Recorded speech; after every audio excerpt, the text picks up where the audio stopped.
Jadi wajar kalau umat Nabi Muhammad Sallallahu Alaihi Wasallam keroyo-royo manjat ke Gua Hiro, sholat 2 rakaat, ngalap berkah. Karena apa? Itu tempat turunnya kitab suci Al-Quran. Lawang tempat turunnya kitab Taurat saja ngandung berkah, mosok ya tempat turunnya Quran tidak mengandung berkah? Tapi minta langsung sama yang mati, Bapak bantuin saya. Kalau dia bisa jawab, gue lagi repot. Bukannya gue lu dikirim, lu minta lagi. Hidup lu minta sama gue, mati lu minta sama gue. Kapan lu ngirim gue? Kan begitu kira-kira.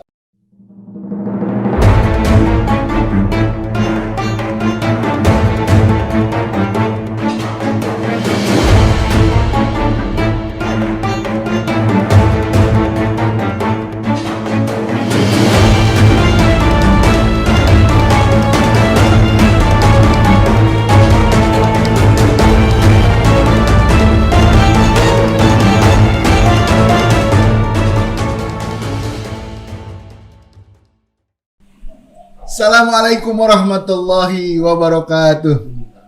Bismillah, alhamdulillah, Allahumma sholli ala sayyidina Muhammad wa ala sayyidina Muhammad, amma ba'du. Jumpa lagi jumpa di channel kesayangan kita, yaitu channel dari guru kita Kiai Haji Raden Syarif Rahmat RASMA. Dan alhamdulillah, mudah-mudahan saya berharap kepada Anda semua yang ada di manapun sehat selalu dan tetap masih dalam keadaan sehat walafiat. Baik pemirsa, pada saat hari ini ada sebuah pembahasan yang akan membuat Anda mendapatkan sebuah wawasan baru. Bangsa Indonesia, khususnya umat Islam di Indonesia, sudah mengenal dengan istilah ngalap berkah, tabarukan. Apa sih yang dimaksud dengan tabarukan? Bagaimana sih prosesnya? Dan bagaimana Islam melihat tabarukan ini? Langsung saja kita akan meminta irisan pemaparan keilmuan dari guru kita tercinta Abi Kiai Raden Syarif Rahmat. Untuk itu kami persilakan Kiai, bagaimana Kiai dengan tabarukan ini, bagaimana Islam melihatnya, apa sih tabarukan itu, dan bagaimana tabarukan itu sendiri? Silakan Kiai. Assalamualaikum warahmatullahi wabarakatuh. Waalaikumsalam. Alhamdulillah wassalatu wassalamu ala Rasulillah wa ala alihi wa ashabihi wa man tabi'ahu wa la amma ba'du. Barokah itu adalah subutul khairil ilahi fi syai', menetapnya kebaikan ilahiyah pada sesuatu. Di dunia ini ada makhluk-makhluk Allah yang oleh Allah dijadikan sebagai tempat barokahnya. Ketika orang sakit mata, biasanya orang kampung langsung memetik daun sirih dan meneteskan airnya di mata. Kenapa? Karena di dalam daun sirih itu ada zat yang jika ditempelkan dengan penyakit mata, dia bisa mengalahkannya sehingga sembuh sakit matanya. Sesuatu yang nempel di daun sirih dan menjadi penyembuh itu namanya barokah. Makanya kita katakan berkah penggunaan daun sirih, mata saya sembuh. Ketika orang buang-buang air, kemudian cepat dia memetik daun jambu batu. Karena meyakini bahwa di dalam daun jambu batu itu ada sesuatu yang ketika dia makan, dikunyah dan dia telan, bisa membuat kotorannya menjadi lebih kental. Sehingga tidak lagi buang-buang. Nah, sesuatu yang ada di dalam daun jambu itu namanya berkah. Jadi, kamu dengan apa sembuhnya? Alhamdulillah, berkah makan daun jambu, saya sembuh. Dan seterusnya. Nah, berkah juga bisa dalam bentuk yang lain, misalnya menyebabkan tempat menjadi lebih mustajab ketika kita berdoa di tempat itu. Atau kita menjadi lebih besar pahalanya ketika beribadah di tempat itu. Nah, kita akan mengambil pelajaran dari sebuah peristiwa di mana Rasulullah SAW pernah melakukan perjalanan Isra Mi'raj. Allah mengatakan, Subhanalladzi asra bi'abdihi lailan minal masjidil harami ilal masjidil aqsa alladzi barakna hawlahu linuriyahu min ayatina innahu huwas sami'ul basir. Shadaqallahu adzim. Saya akan tuliskan ayatnya saja supaya kelihatan.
Maha suci Allah yang telah memperjalankan hambanya pada satu malam dari Al-Masjidil Haram ke Al-Masjidil Aqsa yang kami berkahi sekelilingnya, agar supaya kami tunjukkan kepada dia sebagian dari tanda-tanda kami. Sesungguhnya dia adalah zat yang maha mendengar lagi maha melihat. Kita tahu perjalanan Isra Mi'raj menurut ayat ini adalah minal Masjidil Haram. Mengapa Rasul melakukan perjalanan Isra Mi'raj dari Masjidil Haram bukan dari tempat-tempat yang lain? Yang berhak menjelaskan ayat ini terlebih dahulu adalah Al-Quran, ayat yang lain. Baru kemudian hadis. Ternyata kita menemukan di dalam Al-Quran indikasi mengapa kok perjalanan Isra Mi'raj berangkat dari Masjidil Haram. Kita akan membaca dalam surah Ali Imran. Ini Al-Masjidil Haram. Al-Masjidil Haram itu apa? Al-Ka'bah, ay Baitullah. Ya. Kita menemukan ayatnya, di tafsirnya begini. Na awwala baitin wudi'a lin-nas lalladzi bi Bakkata mubarakan wa hudan lil alamin.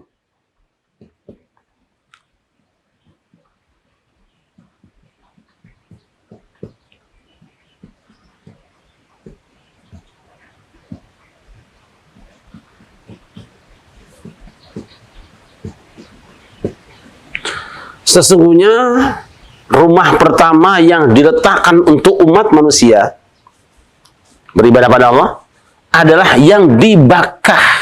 Bakkah itu adalah Mekah. Dan yang dimaksud rumah yang di Mekah itu adalah Baitullah. Sifatnya apa di sini? Disifatkan mubarakan, rumah yang diberkati.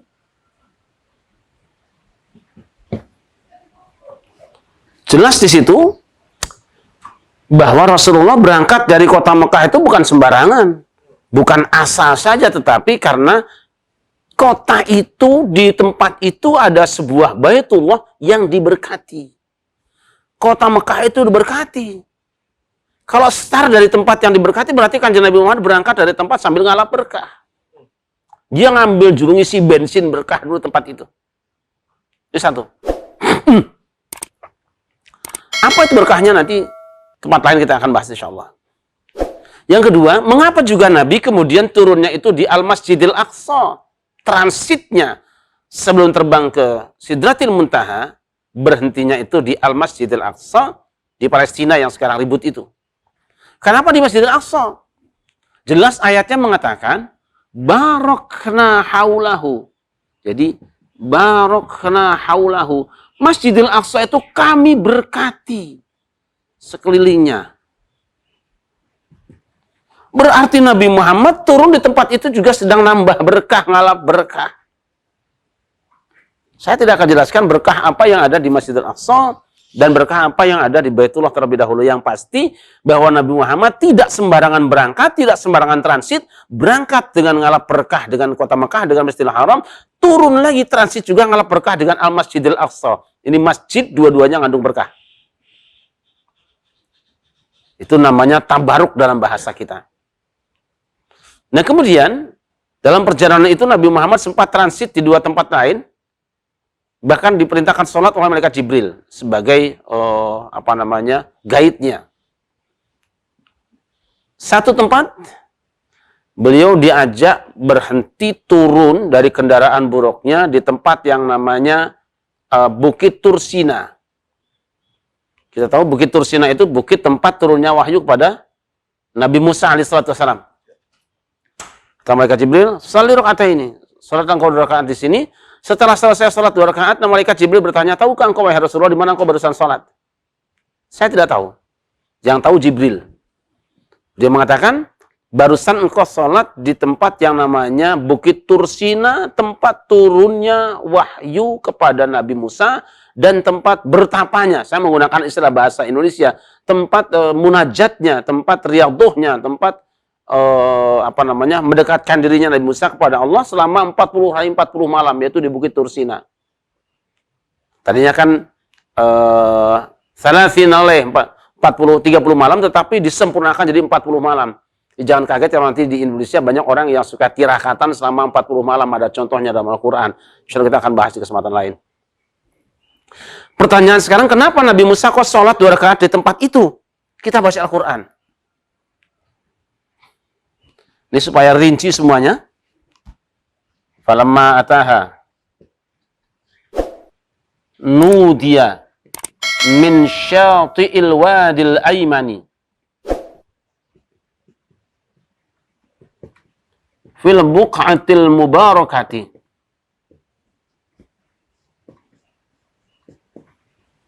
minasy syajarati ayya Musa inni anallahu rabbul alamin.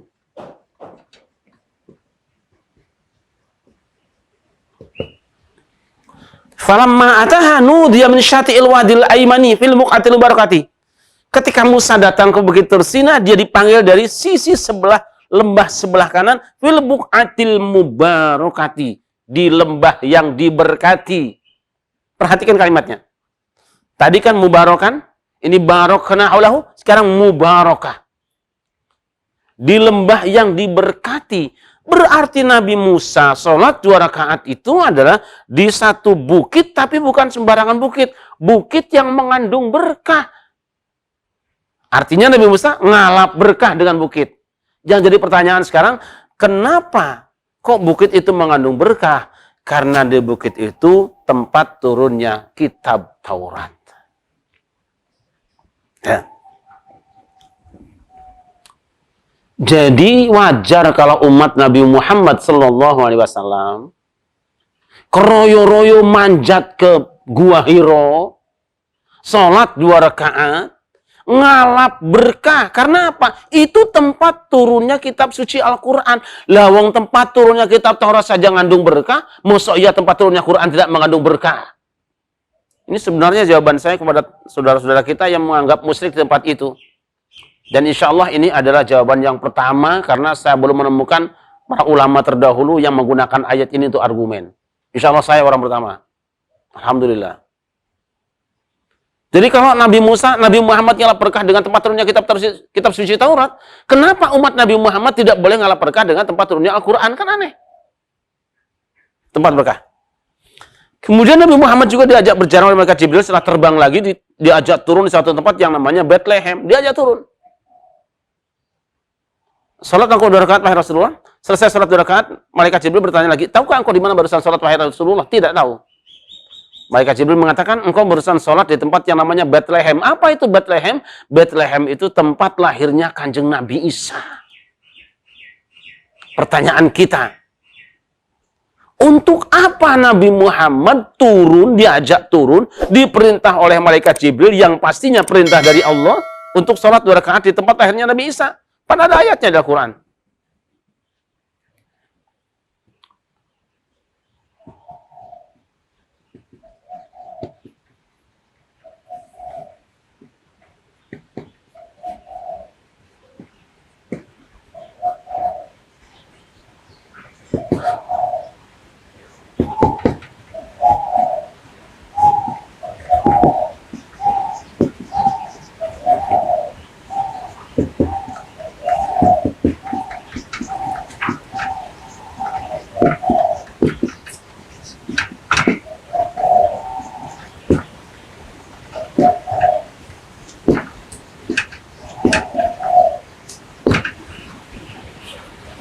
Qala inni abdullahi atani al-kitaba wa ja'alani nabiyya wa ja'alani mubarakan aina kuntu awsani bis salati wa zakati ma dumtu hayya.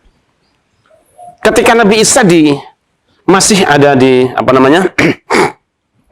di gendongan ibunya, karena orang-orang mengatakan laqad ji'ti syai'an fadiyya. Kamu Maryam memalukan sekali kamu. Gak ada suami kok tahu-tahu punya anak. Ya ukhta Harun, ma kana abuki imra'a sau'i wa ma kanat ummuki baghiya. Wahai saudara perempuan Harun, ayahmu bukan seorang bajingan dan istrimu bukan pelacur. Kenapa kamu punya anak? Siapa laki-lakinya? Fa asyarat ilaihi. Kemudian Maryam menunjuk pada anaknya, tanya aja dia tuh. Kaifa nukallimu man kana fil mahdi sabiyya? Kata mereka, bagaimana aku bisa ngomong sama orok yang masih digendong begitu? Saat itu Nabi Isa berkata, si bayi itu berkata, Inni abdullah. Sesungguhnya aku ini adalah hamba Allah. Atani al-kitab. Allah memberi aku Alkitab. Wa ja'alani nabiyya.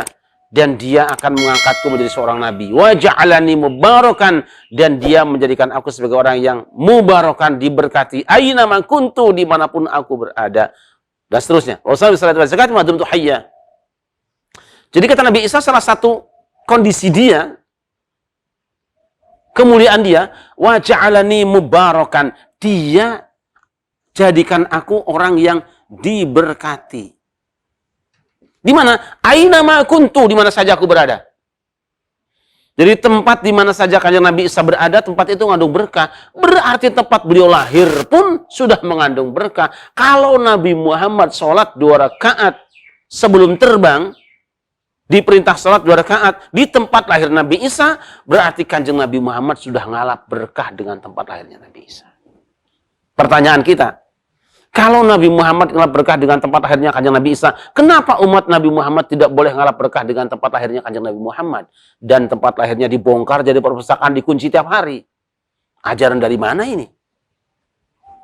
Lagi-lagi, saya belum menemukan ada seorang ulama pun yang menggunakan ayat ini argumen untuk masalah ini. Alhamdulillah Allah tunjukkan pada saya. Wallahu a'lam bishawab.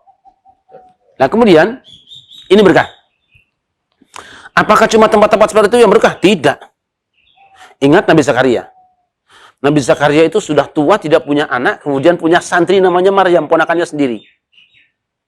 Maryam ini santri yang aneh. Karena suci dia, anak orang suci pula, tiap hari di kobongnya itu ada makanan. Saya tidak tahu tuh, ya pokoknya COD lah barangkali malaikat yang mengirim makanan ke tempat itu kan. Dia dikirim oleh malaikat tiap hari. Zakaria bertanya, "Anna laki hadza?" Dari mana ini wahai Maryam? Huwa min indillah, cash dari Allah. Bukan produk yang ilegal. Cash dari Allah. Innallaha yarzuqu man yasha' biqadri hisab. Sesungguhnya Allah memberikan rezeki pada yang dikehendaki tanpa perhitungan di luar ukurannya. Nah, mengetahui Maryam itu seorang waliyatullah, orang suci yang tiap hari dikunjungi oleh malaikat, tempatnya berarti kandung berkah. Hunalika da'a Zakaria rabbah. Disitulah Zakaria seorang nabi berdoa kepada Tuhannya, Rabbi habli min ladunka dzurriyyatan thayyibatan innaka sami'ud du'a. Tuhan berikan padaku keturunan yang baik, sesungguhnya Engkau Maha mendengar doa. Jadi tahu tempat itu, tempat Maryam itu tempat waliullah, waliyatullah, wali perempuan. Zakaria nabi saja numpang berdoa di situ. Apalagi kalau bukan ngalap berkah seperti ini. Makanya sampai hari ini biasa orang-orang santri biasanya kalau sama tempat-tempat kiai itu sangat semangat ngalap berkah. Saya pernah mendengar bahwa Al-Imam Jalaluddin As-Suyuti pernah berada di satu tempat bertanya kepada orang tentang Imam Nawawi Ad-Dimashqi. Dia bertanya, bapak-bapak gitu. Dulu Imam Nawawi kalau sholat sunat di mana? Langganannya di sini. Maka Imam As-Suyuti sholat di situ. Biasanya beliau kalau baca Quran di mana? Biasanya di sini.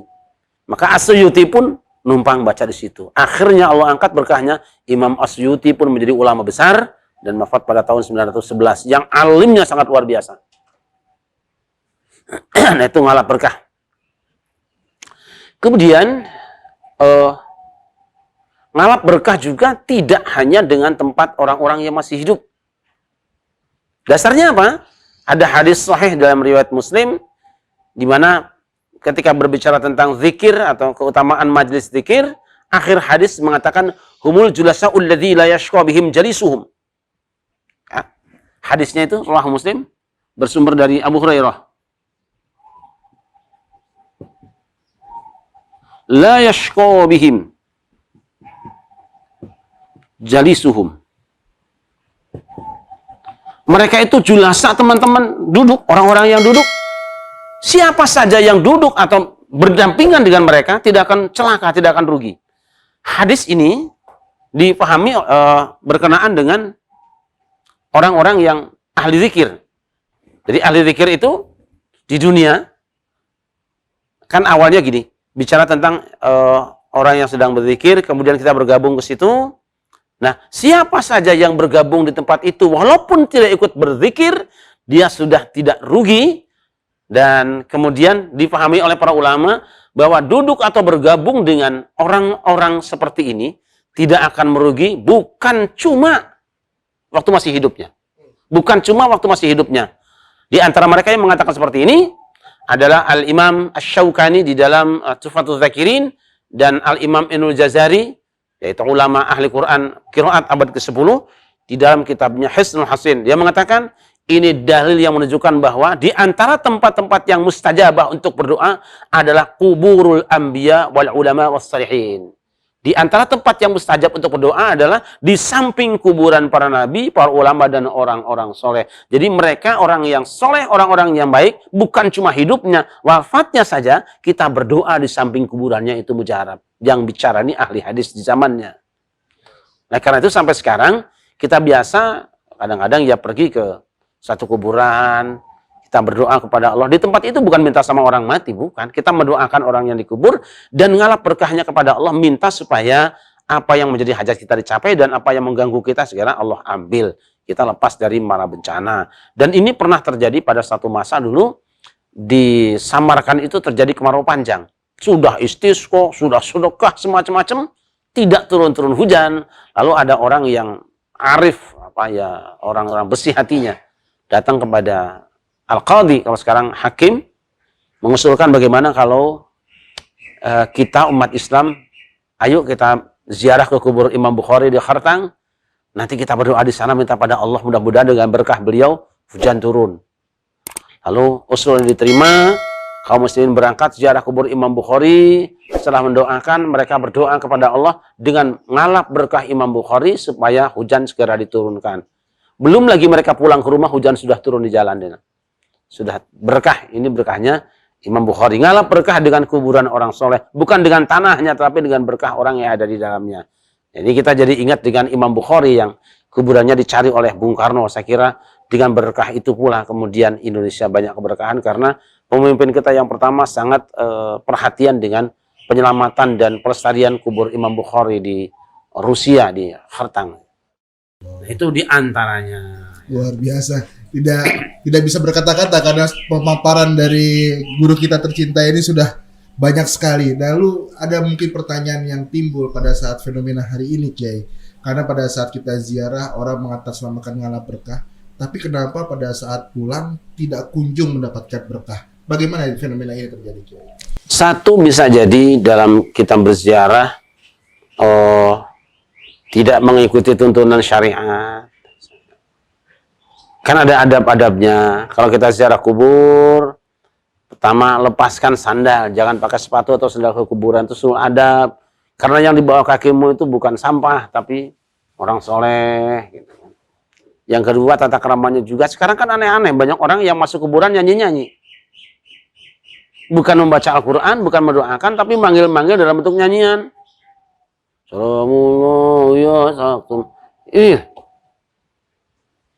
Ini kan saya tidak mengatakan itu musyrik tidak ya, tapi kayaknya ya kurang pantas masuk kuburan nyanyi-nyanyi. Nanti kalau saya bernyanyi di sini kan lama-lama tambur masuk juga di kuburan. Kalau tambur masuk, biola masuk juga lama-lama. Ya sudah akhirnya dangdutan di kuburan. Nah ini yang harus kita hindari ya. Kemudian juga ada orang yang tersalah ketika masuk kuburan, dia bukan mendoakan, bukan ngalap berkat, tapi minta langsung sama yang mati, Bapak bantuin saya. Kalau dia bisa jawab, gue lagi repot. Bukannya gue lu dikirimin, lu minta lagi. Hidup lu minta sama gua, mati lu minta sama gua. Kapan lu ngirim gua? Kan begitu kira-kira. Nah bisa jadi ada yang seperti itu. Ya, kita akan membahas masalah istighosah bukan di kolom ini. Tapi ini kolom umum yang sangat berbahaya jika dibiarkan pada orang-orang awam. Jadi bisa jadi tata keramanya kita yang tidak sesuai dengan tuntunan syariat Islam. Allahuakbar. Oke, buat pemirsa di rumah, sekali lagi kami ingatkan kepada Anda, saya memberikan kabar gembira buat Anda bahwa Sadi Guru kita tercinta telah merampungkan 16 jilid karya tangan beliau, yaitu 40 goresan pena Syarif Rahmat yang dimana isinya di dalamnya adalah tentang masalah-masalah kekinian dalam dunia Islam yang akan menjawab permasalahan-permasalahan Anda. Ini bisa dibeli secara runut atau retail satu persatu. Dengan caranya mudah sekali, Anda bisa memesan di kolom bawah ini dengan nomor telepon yang tersedia, dan pastinya Anda juga bisa mengikuti di sosial media kami, ada IG, ada Facebook, ada Twitter. Anda bisa langsung menghubunginya atau bisa like-nya. Sekedar tambahan mungkin Baik, ini, Kiai. barangkali kurang jelas, dalam buku ini judulnya 40 goresan pena, ada kumpulan tulisan saya. Dalam satu buku ini ada 40 masalah, 40 artikel. Jadi kalau ada 16 jilid, tinggal kalikan saja 16 kali 40 judul. Insya Allah yang lain masih sedang menyusul karena masih dalam rangka editan dan belum kita selesaikan. Insya Allah berbagai hal ada di sini, untuk sekedar bacaan hari-hari kita, sekaligus menjawab masalah-masalah yang selama ini berkembang di tengah masyarakat. Betul sekali. Dan ada 165 lembar halaman dalam setiap bukunya dengan cover yang cukup menarik dan warna 200 halaman. 200 halaman, mohon maaf. 200 halaman dengan cover yang menarik, dan pastinya kita berharap semua bisa memilikinya sebagai sebuah jendela keilmuan buat diri kita sendiri. Dan kita balik lagi ke dalam tema kita, Kiai. Sekarang menjelang akhir-akhir dari pemaparan kita hari ini, pertemuan kita hari ini, apa yang bisa disampaikan dengan tabarukan ini, Kiai? Tapi sebelumnya satu hal yang saya pengen bertanya secara pribadi, Kiai. Tadi Kiai bilang bukan hanya dengan kuburan, dengan segala macam. Bagaimana dengan benda-benda, Kiai? Nah, ini kan apakah bisa juga ditabaruki? Ketika pasukan Talut, ketika Bani Israel dijajah oleh Jalut, Allah mengangkat Talut sebagai pemimpin. Nabi mereka mengatakan, Inna ayata mulkihi ayyatakum tabutu fihi sakinatum rabbikum wa baqiyatun mimma taraka al Musa wa alu Harun tahmiluhul malaikah inna fi dzalika laayatan lakum in kuntum mu'minin. Al-Baqarah. Nabi mereka mengatakan sesungguhnya bukti bahwa Talut ini diangkat jadi pemimpin dan akan memenangkan peperangan adalah nanti akan datang tabut kotak wasiat. Dah singkatnya bahwa kotak wasiat itu kalau datang di satu tempat di Bani Israel, kemudian maka perang dengan siapapun dengan berkah kotak wasiat insya Allah menang. Apa isi kotak wasiat itu? Isi tabut itu adalah pretelan kitab suci Taurat. Benda-benda naskah Taurat yang jadul. Nah, itu kalau kotak itu datang di Bani Israel, lalu ada musuh menyerang, siapapun yang menyerang kalah dengan berkah ini. Ini benda. Tapi benda itu ada tulisan firman-firman Allah. Dan jangan lupa, kenapa Balkis ketika terima surat Nabi Sulaiman itu gemetaran? Dia ratu yang sangat gagah, jago perang, pasukannya nggak pernah kalah. Tapi begitu terima surat Nabi Sulaiman, gemetaran dia. Bahkan ngirim hadiah. Kenapa? Karena di suratnya, innahu min Sulaiman wa innahu bismillahirrahmanirrahim. Ada bismillahnya. Bismillah nempel di surat, bikin gemetar. Ini benda. Dan jangan lupa ketika Samiri juga. Samiri itu bisa bikin patung sapi bicara. Kenapa itu? Quran mengatakan bahwa suratu bima lam surbi faqabattu qabdatan min asr rasul wa nabatuha wa kadzalika sawwalati nafsi. Jadi waktu itu Samiri menemukan ada tapak kaki malaikat Jibril, kuda malaikat Jibril, bekasnya itu diambil. Debunya itu dicampurkan dengan adonan patung anak sapi, bisa ngomong. Itu berkah debu malaikat Jibril. Loh, kita ngaji bukan? Bahwa petir itu ada malaikatnya loh. Itu kita baca di tafsir Jalalain. Ada malaikatnya. Jadi ketika petir nyambar batu, berarti batu itu kena tapak kakinya malaikat Jibril. Ketika diambil obat pengobatan, tidak musyrik di situ. Yang tidak boleh itu menganggap ada ketuhanan di situ. Kalau dulu kan Samiri, ya sekarang Ponari di Indonesia itu sebetulnya. Jadi jangan sembarangan bikin fatwa Ponari itu musyrik. Dari mana dasarnya? Qurannya yang jelas kok. Baik, kita langsung saja masuk ke segmen terakhir. Saya mengucapkan terima kasih banyak, Kiai. Terima kasih banyak atas ilmunya pada kesempatan kali ini. Dan buat Anda semua yang ada di rumah, saya ingin mengambil sebuah kata-kata dari beliau, dari bukunya Pesan Berbintang yang insya Allah kita akan segera tayangkan. Ada di sini ada kata-kata beliau yang dirangkum. Siapa keinginannya berlebih akan selalu merasa kurang. Siapa yang mencukupkan dirinya dengan Tuhan akan menggapai ketenangan. Mudah-mudahan dengan tema tabarukan ini kita bisa mencapai sebuah ketenangan. Saya mohon maaf lahir dan batin. Hasbunallah. Assalamualaikum warahmatullahi wabarakatuh.